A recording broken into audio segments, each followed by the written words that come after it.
righteously indignant over what she's done that they abandoned her. And that isn't going to happen without the media just investigating her upside down and inside out. And they're not going to do that. And she knows it. And Bill Clinton knows it. And a lot of other people know it. So they just chalk it up to, well, this is what has become of our government. This is what has become. Some people are enraged by it, and they're out there supporting Trump. Some people are enraged by it, but see, the never-Trumpers, they balance this against Trump, and they say, give me the pay or play. I'd rather have Hillary Clinton or pay for play in office than Donald Trump. And that just puzzles people even more. Back to Trump in Akron, Ohio. Here he is. These next three bites are Trump once again delving into the problems of the inner city. Poor Hispanic and African American citizens are the first to lose a job or to see a pay cut when we don't control our borders. Hillary Clinton's plan amounts to total and absolute total open borders. Right. Open borders. What's next? This is crucial. This is important. Okay, why is all of this happening? Why are borders open? Why are poor Hispanic and African Americans the first to lose a job? Democrats have failed completely in the inner cities. Poverty, rejection, horrible education, no housing, no homes, no ownership, crime at levels that nobody's seen. You can go to war zones in countries that we're fighting, and it's safer than living in some of our inner cities. That you would think they'd be all over that. You think the media be all over that? And some of our conservative buddies, that's just not right. That's just irresponsible. This is not the way to reach out to African Americans.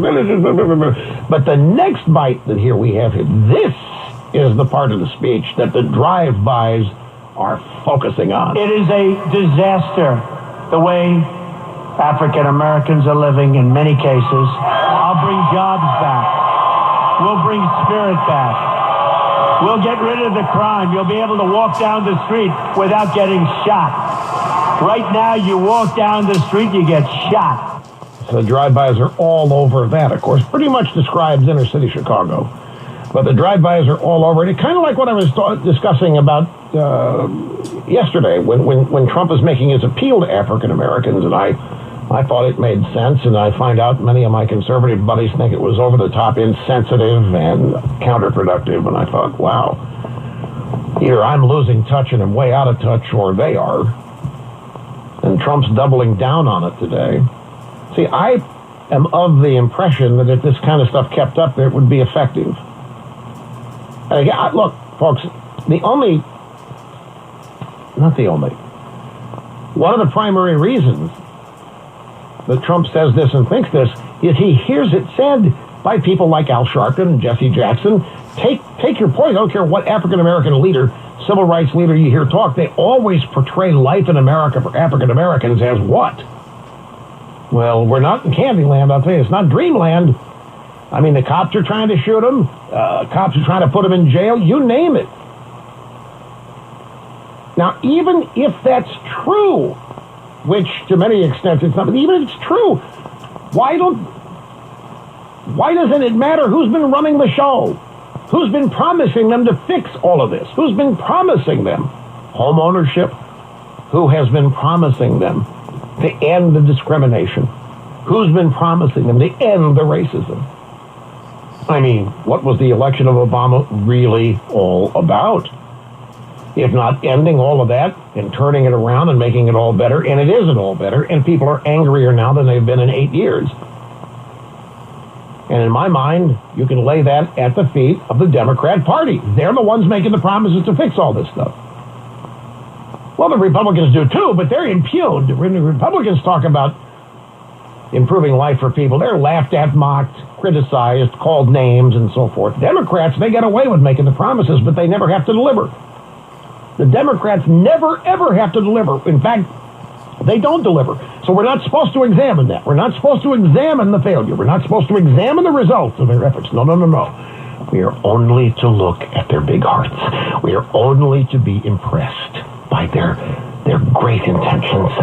And that's what makes them good people. At least they care, we're told. At least they are trying.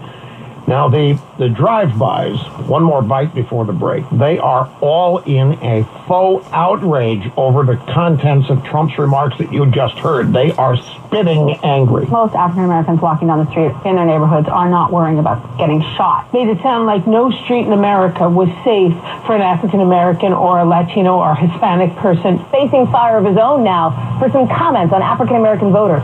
Pitch his candidacy to African Americans using some pretty rough language. He's still clearly doubling down. Raising eyebrows with his tone yet again. I actually feel as if Donald Trump is trying to not speak to African Americans or Hispanics, but he's trying to convince white college-educated voters that he's not intolerant. We don't need a Donald Trump to come save us. We don't need a great white hope. See, I'm sorry, but why does Trump think that? He's hearing African American leaders complain about it.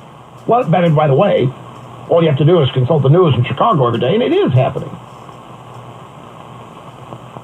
But lest we forget, ladies and gentlemen, February 11th, 2007. This would be, a little over 9 years ago, 60 Minutes, Steve Croft interviewing Michelle My Belle Obama. Croft says Michelle's a tough question to ask, but a number of years ago, Colin Powell was thinking of running for president. His wife, Alma, really didn't want him to run. She was worried about some crazy with a gun. That's fascinating. Is that something you, Michelle My Belle Obama, think about too? I don't lose sleep over it because the realities are that, as a black man, Barack can get shot going to the gas station. Well, and that's just one example of what we constantly hear, and all Trump did was reflect it. Get shot going to the gas station. Get shot in a neighborhood. I don't know. You name it, we hear about it. Well, yes, I know. She can say it. Trump can't. Bottom line, right? She can say that stuff. Trump can't. Even if he's trying to get to people who think it to fix it, he can't address it. Yes, I know. Jesse Jackson has also admitted how scared he is walking down the street. If there's a lone black guy across the street, he will cross the street. Jesse Jackson said so too. He can say it. You. Don't miss one word of election analysis from America's Anchorman with a membership to Rush 24/7. It's the best deal based on